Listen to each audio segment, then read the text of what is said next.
Trident Ploughshares organises a lot of direct action and resistance against the nuclear bases. So last year, while 122 nations were signing to have the UN nuclear ban treaty put on the table as a proper treaty, we did a week's camp outside Faslane and Coalport and organised blockades. So I was organising a blockade and was arrested with a Scottish man, and we were sent to prison for 16 days for refusing to sign the bail conditions. The bail conditions was that we should not come anywhere near the bases again, and we said we couldn't do that. It was our right to protest and blockade. So I spent 16 days in prison last year. This year, it is the 20th anniversary of the founding of Trident Ploughshares. So this year we have planned 3 actions.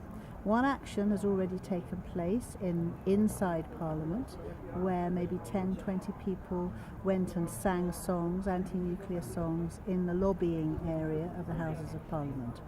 That was in May. And then in June, just last Wednesday, I organised a chain-in. We had 50 people chained to the railings of the Houses of Parliament. And we stayed there and asked MPs to come out and support us and interviewed them. And we said, why is the UK not signing the nuclear ban treaty? And we negotiated with the police just to leave us there until we'd had our MPs come out. So that was very successful. And it was, in a way, a kind of suffragette action. You know, the suffragettes over 100 years ago chained themselves to the railings for democracy and for the right to vote, and we were chaining ourselves for democracy and the right for our country not to plan war crimes.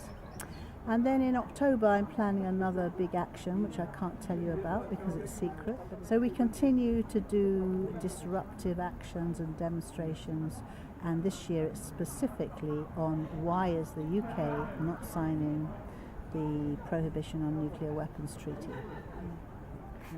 Well, I've been campaigning for over 40 years now, and the anti-nuclearization protests in Britain have been going on since we acquired a nuclear weapon in the 50s.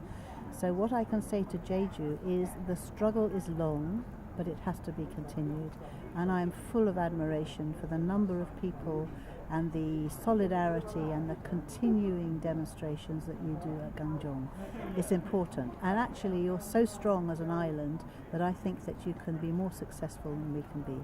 And with your new president, you have to continue to say to him, you know, get the Americans out, because that is spoiling the whole process. So I wish you the best of luck, and hopefully I will join you for your protests again soon. I miss Jeju, and I miss you lovely South Korean people. Yes, and I miss the kimchi. I think the thing I miss most is your strength and your determination. Even though the base has been built, the struggle goes on and you have to remain strong.